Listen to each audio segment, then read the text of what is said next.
Friends, Doc South with you, and I've been starting a bit of a series where I remember on camera uh, people that were influential to me one way or another in my past.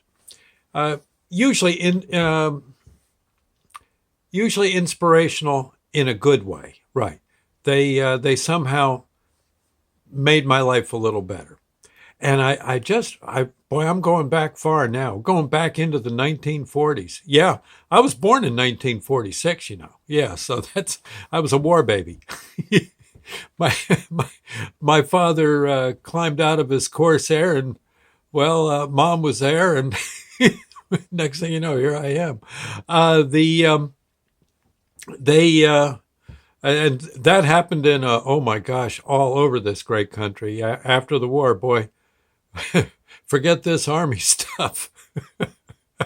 Find me a woman. And anyway, the folks, again, like many, there was a lot of babies in a lot of homes, and I was one of them. And I remember, I must have been just slightly beyond. I was probably 3, 4 years old, maybe. Um, Certainly, I'd say about four. And we lived, my folks and I lived in a town called Mine Hill. We were on Clark Street. It was a house, if I recall right, it was, I got a hunch it may have been a house that was built right after the war. It wasn't quite a development house like you eventually got back in those days, where, maybe 100 houses were built on a parcel of land, and it was like a whole community. This house, I would say, either late 30s or right after the war, perhaps. And it was a nice little house in Mine Hill. Across the street was a family, the McCoys, and Mr. McCoy was in the Navy. I remember whenever I'd be over there, and I was over there a lot. Mrs. McCoy was kind of like my second mom.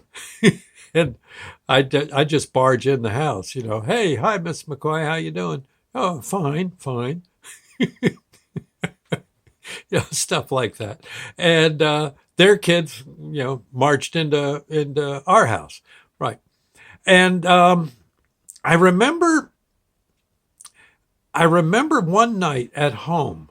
I was sitting around the dinner table, and I was always a finicky eater, especially as a kid, and maybe even worse at it now. But I remember, now that I'm older, but I remember mom one night boiled a ham. It basically it's a ham that you boil. It tastes like ham, but you cook it in cabbage. Yeah, ham and cabbage with potatoes. Yeah, boiled. Everything gets boiled in the same pot. And actually, it's a very good meal. But I don't know. I think mom may have added a little sauerkraut or something to the mixture. And man, I'm smelling that all day, playing with my toys and stuff. And I said, "What is that, Mom? What you cooking?" And she says, "Well, that's boiled ham." I said, "Oh," and already I hated it. I did. Long story short, supper time came, and yeah, I got sent to my room for crabbing about the boiled ham. I could not eat it. I just couldn't. And my mom was upset. My father was mad at me. I didn't get a spanking, but I came close. I came close to the ultimate punishment, a spanking. And I think I had to go to bed without my supper, and oh, I felt so just awful. And of course, probably cried half the night. And rotten kid, that's all I can say. Well, a few days later, all was forgiven with my family. And I don't know, mom made something she knew I'd like, spaghetti or something, or French fries. And mom was a great cook. I mean, she could make French fries from scratch, for crying out loud. That kind of thing. Yeah.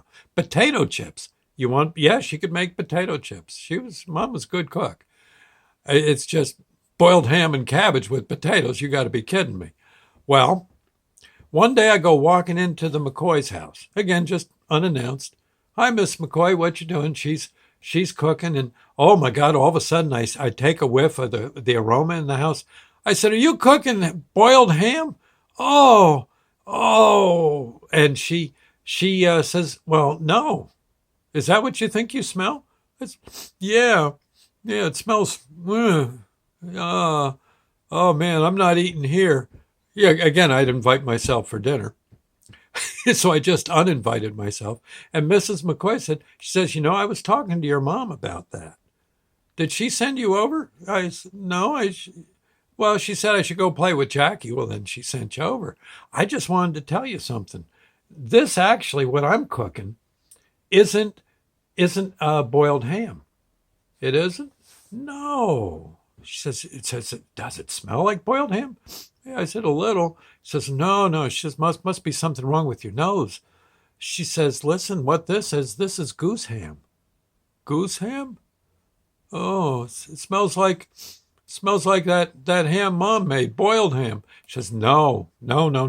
She says, goose ham is some of the greatest, most tastiest food you'll ever want. Of course, it was regular ham, boiled ham, but she's got me convinced it's goose ham and I should give it a try. She says, come here. She says, come on, I'll take you into the kitchen. Let me cut a little piece off. Now, you see, there's no fat on it. She got it on the end of a fork. It's already cooked. It's been cooking a while. And she says, here, just try a little piece. It's kind of like bacon. Try it. No fat. You see, you can cut any fat that's on it has boiled away. And it's really very lean and quite tasty. Take a whiff.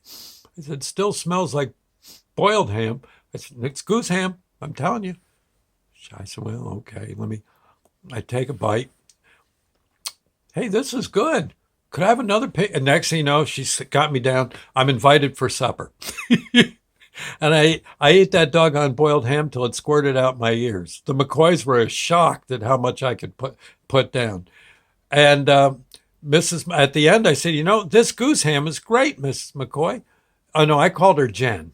Yeah.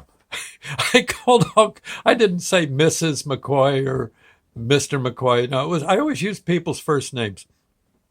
And I was a little brat. And no manners at all. And she said, listen, let me give you a little bit of leftovers. You can take it back to your mom and show her how you like goose ham. And then she can just, when she goes to the store, instead of buying that ham you don't like, she'll get you some goose ham, cook it up, and you're all set. I said, yeah. And yeah. Mom was in on the deal, I'm sure, but she pretended she wasn't. And she says, this goose ham is good. She says, I think next time I go to the store, I'm going to get some of this instead. This is better than that regular boiled ham you were eating or didn't want to eat. I said, yeah. Next thing you know, a day or two later, we had goose ham. Man, I was fighting my father for the last piece. Ain't it something? Oh, man. She was a good lady. And she was definitely someone who was just one of the great influences in my life. I've probably got a bunch more stories about her. It's a great lady. I imagine she's gone by now. God, she'd have to be, oh, Lord. She'd have to be in 105 or so by now, but very nice, pretty woman, and really thought on her feet. Good person. Anyway, Mrs. McCoy. I'll see you later, friends. Thank you, and God bless. You know what? For Mrs. McCoy, she'll be tickled I do the Lord's Prayer in her honor. Our Father who art in heaven, because they always said grace. Our Father who art in heaven, hallowed be thy name. Thy kingdom come, thy will be done on earth as it is in heaven. Give us this day our daily bread, and forgive us our trespasses, as we forgive those who trespass against us. Lead us not into temptation, but deliver us from evil. For thine is the kingdom, the power, and the glory forever. So be it. And that's for Jen, Mrs. McCoy. She's probably cooking up a storm in heaven. That's probably her assignment. Is to get rotten kids like me to eat more goose ham. Okay, I'll see you later, friends. Thank you. Bye now.